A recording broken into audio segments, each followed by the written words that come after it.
आशा की शादी के बाद राहुल और सिम्मी का जीवन एक नई शांति और संतोष से भर गया था।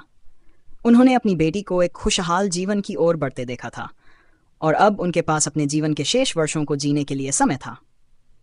इस नए अध्याय में राहुल और सिम्मी ने अपने रिश्ते को और भी गहराई से महसूस किया और उन्होंने अपने जीवन के हर पल को संजोने का फैसला किया।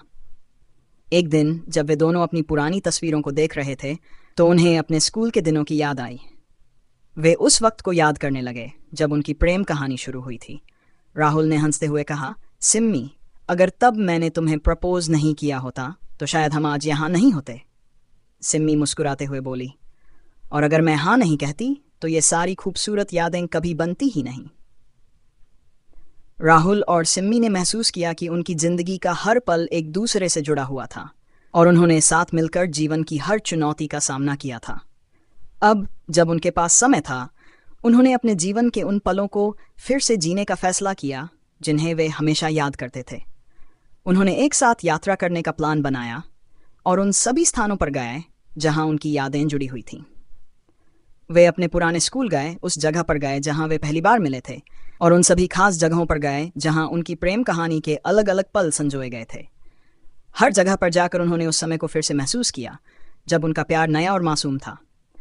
इस यात्रा के दौरान उन्होंने एक दूसरे के साथ फिर से जुड़ने का एहसास किया।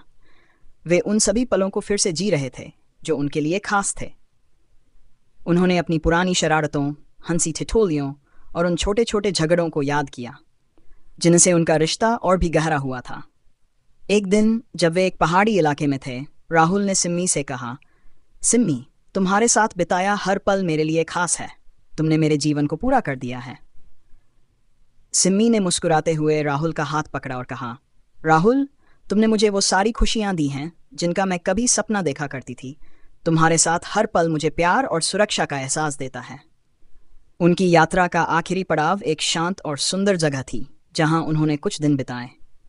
वहां की शांत वादियों में वे दोनों घंटों बात करते, एक दूसरे के साथ अपने भविष्य के बारे में सोचते और अपने बुढ़ापे की योजनाएं बनाते।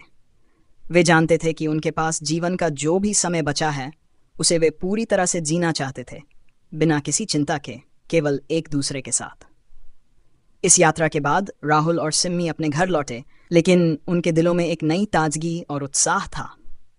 उन्होंने अपने घर को और भी सुंदर बना लिया और अब वे अपने जीवन के इस अंतिम चरण को शांति और संतोष के साथ जी रहे थे। उनकी प्रेम कहानी जो स्कूल के दिनों में शुरू हुई थी, अब एक ऐसी कहानी बन गई थी जिसे वे अपने पोते पोतियों को सुनाते थे। वे उन्हें सिखाते थे कि सच्चा प्यार केवल एक शुरुआत नहीं होता, बल्कि ये एक यात्रा है जिसे पूरी उम्र निभाना होता है। आखिरकार राहुल और सिम्मी ने अपनी जिंदगी के हर पल को पूरी तरह से जिया और एक दूसरे के साथ एक ऐसे रिश्ते को साझा किया जो समय की कसौटी पर खरा उतरा। उनका प्यार एक उदाहरण बन गया था कि सच्चा प्यार कभी खत्म नहीं होता, बल्कि यह समय के साथ और भी मजबूत और गहरा हो जाता है। राहुल और सिम्मी ने अपने जीवन के अंतिम वर्षों को भी एक दूसरे के साथ साझा किया, और जब अंत में उनका सफ़र खत्म हुआ तो वे जान गए थे कि उन्होंने अपनी ज़िंदगी को पूरी तरह से जी लिया है, प्यार, समझ और एक दूसरे के साथ। उनके जाने के बाद उनकी प्रेम कहानी एक मिसाल बन गई कि सच्चा प्यार समय की हर परीक्षा को पार कर सकता है और हमेशा हमेशा के लिए बना रह सकता है।